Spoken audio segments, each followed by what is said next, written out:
और फिर हमने 20 कदम ये इस तरह से, ये देखिए कोआ जैसे चलता है, एड़ियां पूरी जमीन पे लगी होनी चाहिए। इससे क्या है, हमारे पेट के ऊपर पूरा प्रेशर पड़ता है।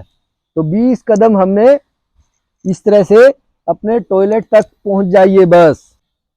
अगर आपका भी सुबह के टाइम एक बार में पेट साफ नहीं हो पाता है, हार्ड से हार्ड कब्ज रहती है, कॉन्स्टिपेशन की आपको दिक्कत हो चुकी है, तरह तरह की दवाइयां खा चुके हो, तो आपने भी 20 कदम इस तरह से अगर आप कोए की चाल चल पड़े तो आपको बड़ा ही आश्चर्यजनक फायदा होने वाला है। हमने करना क्या है, मैं आज आयुर्वेद जीवन में आचार्य संदीप आज आपको बताऊंगा।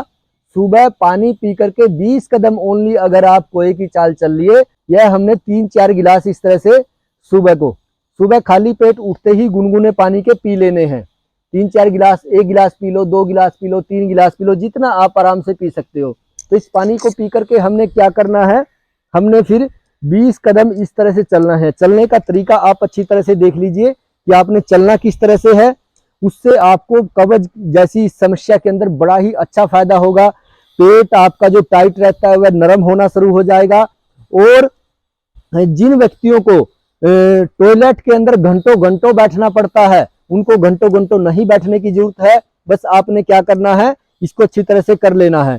फिर जिनको घुटनों की दिक्कत है, जो इस तरह से ना चल सके, उनके बारे में मैं आपको बताऊंगा, परंतु आप पहले देख लीजिए जो अच्छी तरह से इस तरह से बैठ करके हमने 3-4 गिलास ये पानी के पिए और फिर हमने 20 कदम ये इस तरह से, ये देखिए कोआ जैसे चलता है, एड़ियां पूरी जमीन पे लगी होनी चाहिए। इससे क्या है, हमारे पेट के ऊपर पूरा प्रेशर पड़ता है। तो 20 कदम हमने इस तरह से अपने टॉयलेट तक पहुंच जाइए बस।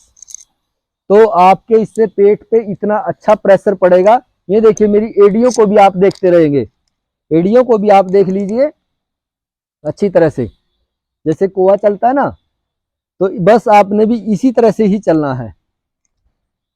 ये इस तरह से कब्ज जैसी समस्या का बड़ा ही अच्छा उपचार है ये इस तरह से। तो इससे आपको 2 फायदे होंगे। एक तो आपके घुटने अच्छे रहेंगे, घुटने मजबूत रहेंगे। फिर आपको पेट पे जैसे ही प्रेशर पड़ेगा तो आपका मल जो चिपका हुआ, टाइट मल है आंतों पे जो चिपका हुआ है, वो प्रेशर पड़ करके पूरा एक ही बार में साफ हो जाएगा। अब कई व्यक्ति मेरे पास आते हैं, वो कहते हैं जी हमने कई बार जाना पड़ता है सुबह को। अब उसको कॉन्स्टिपेशन में कहें या लूज मोशन में कहें, वो कॉन्स्टिपेशन की श्रेणी में आता है, जिसका एक बार में पेट अगर साफ नहीं हो रहा है तो वो भी कब्ज के अंदर ही इसको आयुर्वेद में उसकी गिनती की गई है। तो अब जिस तरह से मैंने ये बताया ये करेंगे। फिर जिनको घुटने की दिक्कत है, जो इस तरह से ना चल सके, वो क्या करेंगे, वो पानी पी करके आराम से ऐसे बैठ के ही पी सकते हैं, नहीं तो फिर अगर ऐसे ना बैठा जाए तो चेयर पे बैठ के पी सकते हो आराम से। गुनगुना पानी पिएंगे और वो इस तरह से करेंगे, इस तरह से। ये वाला अभ्यास बस उनको करना है। ये देखिए ये इस तरह से इस वाला अभ्यास उनको करना है। इससे क्या है, उनके पेट के ऊपर प्रेशर पड़ेगा, पेट के ऊपर प्रेशर पड़ते ही मल त्याग की भावना उनके अंदर आ जाएगी और एक ही बार में पेट अच्छी तरह साफ हो जाएगा। और जब पेट अच्छी तरह से साफ हो जाएगा, क्योंकि कब्ज 99 बीमारियों की जो है जननी इसको माना गया है, तो 99% बीमारियां आपकी अपने आप ही समाप्त हो जाएंगी। चाहे आपको गैस बनती है, चाहे खराब एसिड बनता है, एसिडिटी की समस्या है, या कॉन्स्टिपेशन की समस्या है, तो पेट ठीक होगा तो सारे रोग आपके ठीक होंगे।